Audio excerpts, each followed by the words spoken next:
Moscow में आग के गोलों की बारिश से समूचा रूस थर्रा गया है। रूस और यूक्रेन के बीच जारी जंग के बीच मॉस्को पर रात के अंधेरे में एक बहुत बड़ा ड्रोन हमला हुआ। रूस का दावा है कि यह हमला यूक्रेन ने किया है।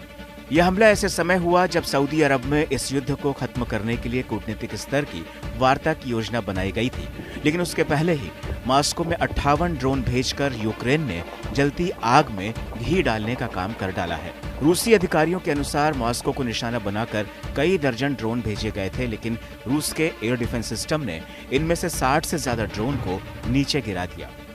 मॉस्को के मेयर सर्गेई सोबियानिन ने कहा कि इस हमले से शहर की कई इमारतों को नुकसान पहुंचा है, हालांकि किसी बड़े जान माल के नुकसान की खबर नहीं है।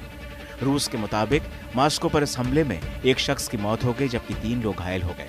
रामिन्स्की के एक रिहायशी सोसाइटी के कई अपार्टमेंट्स को इस ड्रोन अटैक से नुकसान पहुंचा है। वहीं इन हमलों की वजह से मॉस्को के 3 प्रमुख हवाई अड्डों से उड़ानों को अस्थायी रूप से सस्पेंड कर दिया गया। इसके अलावा इन हमलों का ट्रेन सेवाओं पर भी असर पड़ा, जिससे यात्रियों को काफी परेशानी का सामना करना पड़ा है। इस हमले से अंतर्राष्ट्रीय समुदाय में हलचल मच गई है।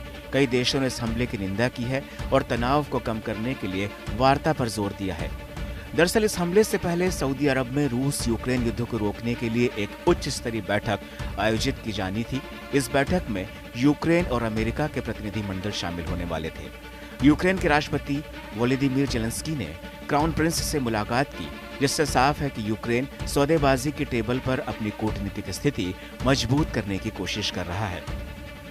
लेकिन मॉस्को पर हुआ यह ड्रोन हमला रूस यूक्रेन युद्ध में एक नया और खतरनाक मोड़ ला सकता है।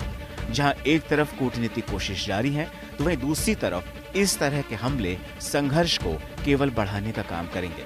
अब आने वाले दिनों में इस हमले के बाद रूस की क्या प्रतिक्रिया होती है, वो देखने वाली बात होगी।